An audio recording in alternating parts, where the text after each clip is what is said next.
Turns out sometimes things just fall into your lap, even when you're not looking for them, even in politics. It's something to think about as Cleveland gets ready for the Republican National Convention this summer. Today, Leon Bibbs' My Ohio looks at a political story with unlikely twists and turns involving an Ohioan, the Republican Party, and the White House. As everything, as you well know, politics is rough and tumble business sometimes, often peppered with surprises, quick turns, and strange victories and losses. Case in point, the Ohioan who just showed up at a political party's convention did not seek the presidency, but got it anyway, even when he first said no. The sharp curves of presidential politics can be surprising. Who knows what might occur as candidates jockey for position? The presidency is that golden coin for which so many try. Political observers say often it is difficult to predict twists and turns of a White House try. If you are thinking of today's political campaigns, okay. But for a moment, consider the Republican convention of 1880. So it was clear after a while that a compromise candidate was needed, someone who could appeal to all factions of the party. It is all the talk at a National Historic Site in Mentor, Ohio. Story of political ins and outs of an Ohio Republican who did not seek his party's 1880 nomination nor the presidency, but got it anyway. At the Chicago convention, the party was fractured. Enter Ohio's James A. Garfield. The convention became deadlocked and they couldn't figure out who their candidate was going to be. At the home of President James A. Garfield, the story is told how he got the Republican nomination. In 1880, before primary elections, 14 men scrapped for the Republican top spot. None could grab enough convention votes. Deadlocked. After 35 ballots, Ohio's Garfield rose to support one of the 14. In order to win victory now, we need the votes of every Republican. Gentlemen of the convention, what do we want?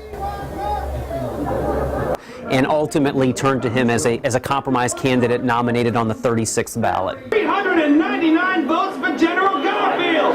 James A. Garfield of Ohio is nominated for President of the United States. Republican Garfield from Greater Cleveland. With the 2016 National Republican Party Convention set for Cleveland, some draw lines from 1880 to today. So as the Republican race this year has been so unsettled, and there's been talk of a possible brokered convention 25 miles down the road in our own Cleveland, Ohio. And people didn't have the ability to interact with the political process like they do now, so you had to have a process like that. It sounded similar to what we're going through now. I think we could have the same thing this year, hopefully.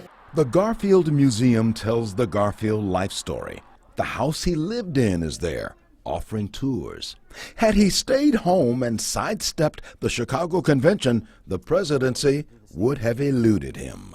He had made this deal with himself as a young man that he would never actively seek an office, that he would let the office come to him. It came to Garfield through a speech so good, so rousing, so right on time, party faithful rallied the silver-tongued Ohioan with a golden speech as the compromise candidate. In 1880, when James A. Garfield went to that convention, he was not yet a U.S. senator. He was a senator-elect. Had not yet been sworn into the job. He went to the convention to support the nomination of fellow Ohioan John Sherman. But the party said, we don't want Sherman. We want you, James A. Garfield. James Garfield, who had won the U.S. Senate but never took that job because the presidency got in the way. So go figure how many people would describe the presidency as kind of being in the way of where they thought they were going. From this home, Garfield campaigned. Visitors examine his life and presidency here.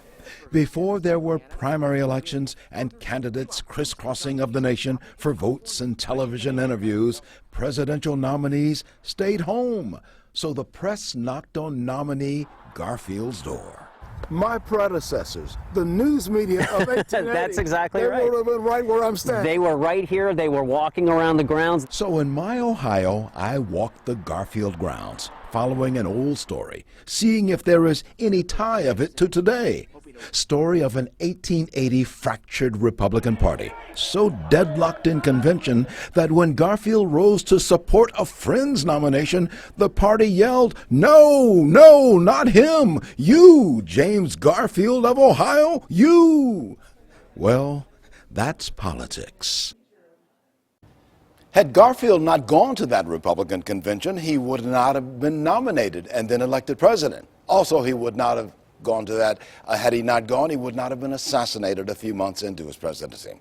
Story of an unexpected turn of events, starting at a Republican National Convention 136 years ago. This is Leon Bibb telling the story from my Ohio of a man who did not seek the presidency, but got it anyway. Wow. It was interesting.